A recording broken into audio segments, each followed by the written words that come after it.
What is up, DFS and Dynasty, Eat Sleep Nation?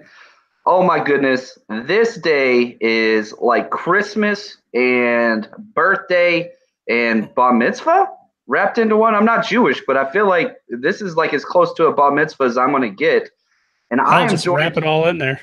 That's how I feel. That's just how I feel. And so that very delightful voice, that is Steve Spaccaratello. We also got the madman behind the curtain, Austin, with us. Austin, how you doing, man? We missed you Oh so stinking man, much. I missed you guys too. Hey, can it be just like I just had sex? It is. Why not? We are the Eat Sleep Fantasy. So we could do that. We can totally talk about that, right? Yeah. That is totally welcome. So basically what this is going to be, we're going to be doing this every Sunday. We are going live with updates as they come in for DFS. We have talked all week about value plays, unicorn plays, high upside plays, and all these different things. And we want to make sure that as the news trickles in, we have the most informed listeners. So if you haven't already, head over to eatsleepfantasy.com/DFS-membership, or you can just go to eatsleepfantasy.com, click the DFS lineups button. It is free this week. We're giving it away for free. It'll be $5 every other week after that. But we just wanted to give everybody a little taste. So if you go over there, eatsleepfantasy.com, click on the DFS lineups. And once you subscribe to that, under the promo code, just type in, what was it, DFS-free? Is that correct? It's free dash DFS. There we go. I'm definitely not dyslexic. Free dash DFS, and it is free. You can see all of our lineups there. We've got lineups for DraftKings, FanDuel, 50-50s, 1vs1s, tournament, pick'ems, everything you could need, one-stop shop, and it's free this week. So again, head over there, eatsleepfantasy.com, hit subscribe, go to the DFS section, and then just type in free dash DFS. So without further ado, man, let's jump into this. Real quick, Steve, can you walk us through some of the kind of immediate news that has come out in the past 24 hours? So nothing too crazy. Le'Veon Bell, he's extended his holdout, so you can look at James Conner this week for sure. Greg Olsen has a back issue, but he is expected to play Sunday. But I don't know what you're really going to get out of him. This might be something that bunch owners want to look at. David Johnson signing a big deal. Not huge, but 3 years, $39 million, 30 guaranteed. Devontae Parker's not expected to play. Surprise, surprise. Marlon Mack is a game time decision.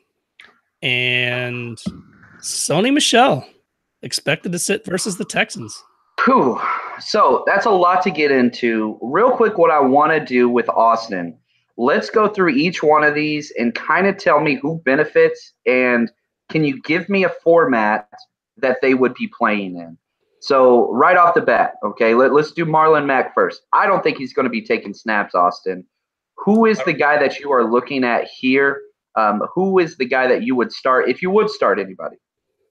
I'm not touching that backfield, but it'd be Jordan Wilkinson would be the only guy I would look at right now if I had to use that backfield. But I think the Cincinnati Bengals, their defensive line is bolstered more than what people are expecting. So I'm not expecting a big run game. So expect a lot out of Luck and that wide receiver core if you were going to go. So yeah, well said. Wilkins is going for 5,100 on FanDuel. Maybe in a tournament play only. I don't think that the volume's going to be there enough to depend on him in a 50-50. So I'm staying away from that backfield as well. What about Sony Michel, Steve? So if Sony Michel is out, Rex Burkhead's still banged up. Would you play him, or are you thinking more White, or just stay away from this one altogether? If I'm going to play anybody, it's James White, especially if you're in PPR formats. But I don't know, man. You have two running backs that are banged up, with knee issues. And, James White has always been a part of that offense regardless, whether it's out of the backfield, whether they flank him out in the slot. So it's a backfield I wouldn't touch. But if you're looking for somebody with some PPR value, James White would be the guy that I would play. Yeah, well said. And again, the understanding that I want you to have as you go through this, there is a different philosophy with tournament plays. Tournament plays, you're swinging for the fences. 50-50 is much more predictable. There is no risk, no gambling in my 50-50 lineups. Do you guys agree with that? Steve, what would you say? Yeah, no, I would agree. I mean, you definitely want to play safe. You know, one of the things that I looked at with week 1, because it's so unpredictable, is I was looking at matchups, players at home with good matchups, things like that. Just play it safe, see how things play out, see which direction teams go over the first couple weeks, and then you can really start to gamble from there. Yep. And again, if you're gambling, this just seems like it's got, Jeremy Hill written all over it. Would you be shocked if he comes out with 2+ touchdowns in his first game with the Patriots and then fades off into oblivion, very similar to what Gillislee did last year? I was just going to say Gillislee 2.0. It's Bill Belichick. He'll do this just to say, ha, ha, ha, ha. Like, it's just who he is. The prices, though, for White, and even, I think even Burkhead gets some looks. I mean, Burkhead's 4,200 on DraftKings, and then White is 4,000. I mean, if you really wanted to stack all your wide receivers, you want the high-end quarterback, the tight end, and all that, this is the perfect shot to stack Connor and freaking White, and you're still you're going to make money because the weather right out there in Pittsburgh looks like it's going to be a Connor show. Oh, yeah. And on FanDuel, White's only 5,500. So imagine some of the lineups. And you stack that with Brady, I think you're going to be fine. And Gronk. So yeah, and that's the thing. It depends on where your risk tolerance is, and you're going to have to play multiple lineups. Again, if you are one of those people that just submits one lineup across all formats, just understand, spend an extra 3 to 4 minutes. It doesn't cost you any more money to play more lineups. You're just putting them in different competitions. Spend a little bit extra time, diversify your risk. That way you come out on top every week. And Austin mentioned the weather, 100% chance of precipitation, winds as high as 40 miles per hour in that Pittsburgh at Cleveland game. So it's going to be a running fest. Get Antonio. Let me ask you this. I'll put it to you guys. Austin, are there any wide receivers that you would start in this Steelers versus Browns game with the weather like it is? Nope. Yeah. What about you, Steve? No, not at all. But while we're talking about this game, this just came through. Get what you can out of James Conner. You're play him this week. It's hard to say what's going to go on because this just came through that Pittsburgh is not even considering Le'Veon Bell trade at all. So, as expected, he's probably going to sign at some point. Who knows when that'll be? But if they're not even considering a trade, they have until week 6. So just monitor the Le'Veon Bell situation, and James Conner could be a pretty good play week in and week out until Bell comes back. Yep, very, very well said. He is definitely the guy there, but that is going to be an ugly, ugly, ugly game. And the thing is this, if we look up and down the roster, there is beautiful weather almost everywhere except this. So there's no need to take a risk on a player like Antonio Brown when they're that expensive. Whenever you add in the fact that this weather is just a mess, there are plenty of plays that you can go with. Besides that. So real quick, just scrolling through the only other games that may be affected by weather, Tennessee and at Miami Dolphins, they're at about a 50% chance of precipitation.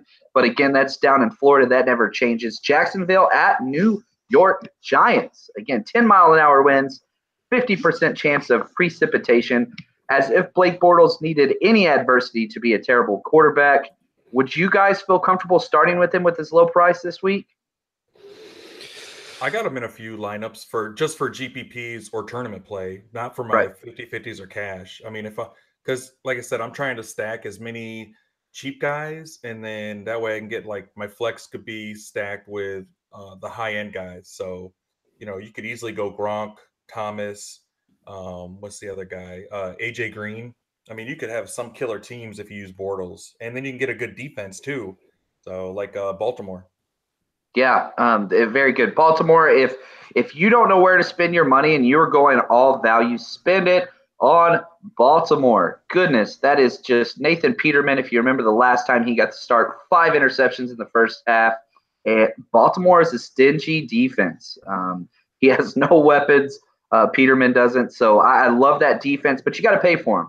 So you've got to be smart when you are diversifying your lineups and making sure you're not just going wide receiver heavy on all of them. Sometimes you need to pay up for a Gronk or a top-tier defense like we have. So, Steve, real quick, I want to jump to you. We talked about the receiving options. for Cleveland and Pittsburgh. Josh Gordon is not starting, but he is good to go.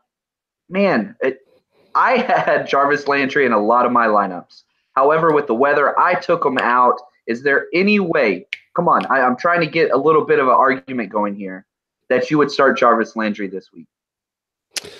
Jarvis Landry, possibly, because even with the weather the way that it is, he's going to be a short yardage guy, and he's great with the ball in space. Now, a guy like Josh Gordon, I don't know because of the weather, but even though he's not starting, he will play, and we've seen him come off the couch and torch defenses before. So, if you're going to play any wide receiver in Cleveland, I would probably play Jarvis Landry. But again, that depends on how your lineup falls and what you have to spend on these players. Right. And this, again, we put out our lineups throughout the week. We release on Tuesday, Wednesday, Thursday, and we update today. And so if you go to our lineups, again, they are at eatsleepfantasy.com. Click the DFS lineup page, and it's completely free this week, just $5 thereafter. Or you can play for the whole year for just $50. You still got 20 weeks after this for pretty cheap. That is all there for you. Now, if you see somebody in the lineup that you don't like, you can obviously switch them out. But we put so much time and effort into those to give those to you. Now, what we want to do now, we are going to do an Austin highlight special. If you don't know Austin, he is a big-time DFS player and specializes in bankroll options and all kinds of stuff. So, Austin, let's jump to you real quick. You gave us quite a few great lineups this week, and we're just going to tease one of them. So pick your favorite, or Steve, if you want to jump in here and pick one for him. What is your favorite? Let's walk through this, and I want to understand your rationale in building the lineup. So if you are listening, don't pay so much attention to who these guys are. Pay attention to how he came up with these ideas, so that way you can do this in the future. So, Austin, pick one of your lineups you want to break down for us, brother. All right, so for DraftKings, I think my favorite lineup, I went with the Breeze Kamara stack. I went that direction because in my opinion, that's probably the safest game to make cash on. I mean, Breeze, he's probably the safest quarterback of the week. Kamara, he's going to get his money. But I do see Kamara coming out and them saving him a little bit. So Gilsey could be a sneaky one. But anyways, so I got Breeze, Kamara. I got Connor, because I know that he's going to get a workload there in Pittsburgh with the weather and whatnot, and then with Bell not being there. And then I added Thomas. So Breeze, Kamara, Thomas, and then AJ Green, Keelan Cole, because Keelan Cole is so cheap, and Bortles needs someone to throw to. It's just difficult not to throw him in there. Keenan Allen in my flex, and then ASJ as my tight end, and Finns because they're one of the cheapest. And with the weather being so bad, we don't know if Mariota's going to throw a couple interceptions. I'm sure there's going to be a couple sacks, with the precipitation. So right now, that's my favorite lineup right now. And I'll say this, Vegas agrees with you. Oh, go ahead, Steve. Sorry. I was just going to say, I think that's a pretty solid lineup. And, it's talking about being a safe lineup for Breeze, Kamara, and Thomas. I mean, against Tampa Bay, and they're at home. I absolutely love that. I mean, I have Michael Thomas in a few lineups myself, but I also love looking at Keenan Allen paired up with that. I mean, Kamara, I don't think Gillislee's going to affect him. We've talked before about Kamara not really seeing an increased workload, so it's almost no different as if Mark Ingram would be there. But that's a pretty solid lineup and a safe lineup to win with. Yeah, and I'll say this. One of the things that you have to look at as a fantasy player is the over-under put out by Vegas. They have this at a 50-point over and under with 10 points favoring the Saints. That means they are looking for them to score 30 points. And just to make things even better for Michael Thomas, Brent Grimes is out, the only formidable option in that secondary. And so they are replacing him with rookie Carlton Davis, who I absolutely love, but not against Michael Thomas in his first NFL start. So look for lots and lots of targets. I would not be surprised if Michael Thomas gets 15-plus targets in this game just because of the way the options are. I absolutely love this play. Kamara has to be high as anything. Now, I will say this. The Buccaneers' defensive line is brand new revamped. However, they will probably be without two of their studs.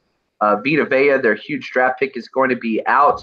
And also, Vinny Curry looks like he is questionable. We still haven't gotten any updates on that. But they're going to be a little light on that defensive line as well. So lots of stuff going on there.